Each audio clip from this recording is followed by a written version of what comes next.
Assalamu alaikum. 6 p.m. This is Radio Pakistan, the news read by Tarannum Salman. The headlines. The Prime Minister has reaffirmed his government's determination to eliminate mafia grabbing land of the poor. Prime Minister's Special Assistant on Accountability says illegal assets worth $5.3 billion belonging to Pakistanis have been traced in 10 countries. A nationwide anti-polio campaign of varied durations is underway in selected districts of the country.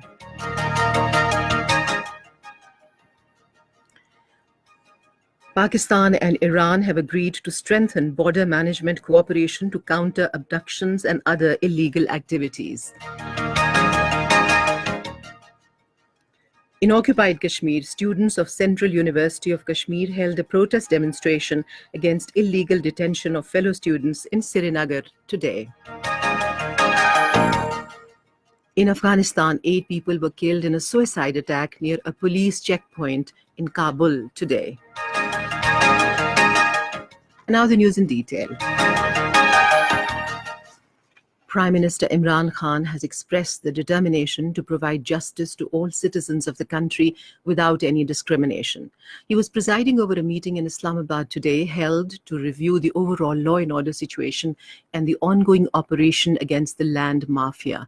The Prime Minister regretted that only poor people are punished in our system while the crimes and misdoings of the influential lot are overlooked. He said PTI government will change this tradition and pattern of governance. The Prime Minister said no land mafia will be tolerated and an operation will be launched against all those who are involved in illegal land grabbing of the poor people. The Prime Minister assured that all-out support will be provided to the Islamabad administration, Capital Territory Police and other concerned institutions to make the federal capital a model city. Minister for Defence Production Zubaida Jalal called on Prime Minister Imran Khan in Islamabad today. During the meeting, views were exchanged over matters pertaining to the Ministry of Defence Production. Prime Minister's Special Assistant on Accountability, Shehzad Akbar, says the Asset Recovery Unit has traced illegal assets worth $5.3 billion belonging to Pakistanis in 10 countries. He was addressing a joint news conference along with Prime Minister's Special Assistant on Media, Iftikhar Durrani, and PTI leader Senator Faisal Javed Khan in Islamabad today. Shehzad Akbar said these assets were acquired through money laundering and fake accounts. He said initially only big fish are being targeted. He said over $1.3 billion were laundered abroad through 5,000 fake accounts. Quoting Dubai land authorities, Shehzad Akbar said Pakistan has become the third biggest country whose citizens own huge real estates in Dubai. He says more information will be shared with the people as the Assets Recovery Unit deciphers the data received from various countries, including Dubai land authorities.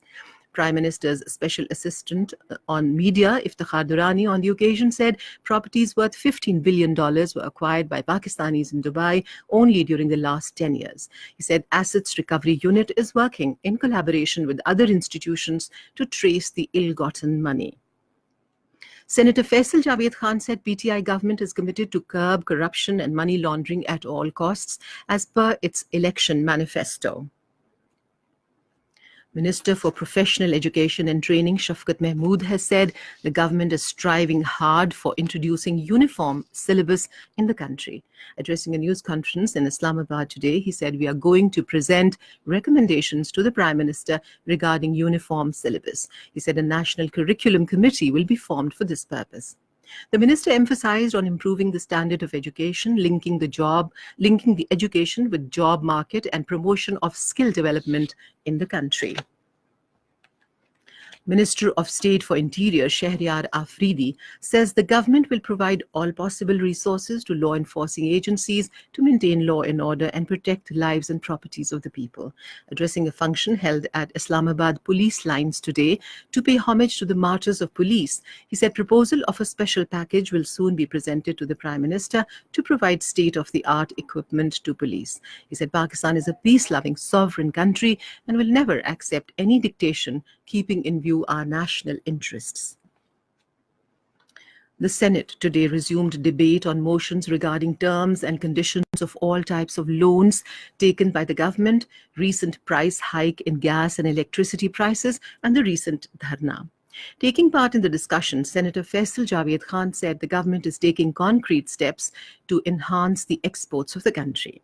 He said remittances have reached its highest level. He said people of Pakistan demand accountability across the board. He said the process of accountability will speed up. The opposition benches criticized the government for reaching an agreement with protesters to end the sit-in held in Islamabad and other parts of the country. They also criticized the government for selective accountability. This is Radio Pakistan. A nationwide anti-polio campaign of varied durations is underway in selected districts of the country. In Punjab, more than 7 million children under the age of 5 years of age will be administered polio vaccine in 12 highly sensitive districts during the campaign. The districts include Lahore, Sheikhupura, Bahawalpur, Dera Ghazi Khan, Multan, Muzaffargarh, Rajanpur, Rahim Yar Khan, Layya, Faisalabad, Rawalpindi, and Attak. In Khyber Pakhtunkhwa, a total of nearly 900,000 children will be administered polio vaccine in 25 districts. And in Sindh, over 7 million children will be administered polio vaccine in Karachi and 18 other districts of Sindh.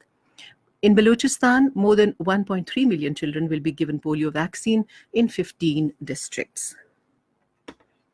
In occupied Kashmir, the students of Central University of Kashmir staged a protest demonstration in Srinagar today to press for the release of fellow students detained by the Indian forces during a night raid last week.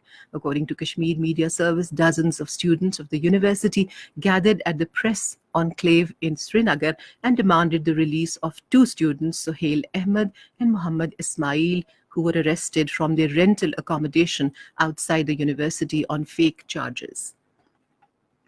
In Afghanistan, at least 8 people have been killed and 6 others injured in a suicide attack near a police checkpoint in Kabul. There is no immediate claim of responsibility for the suicide attack.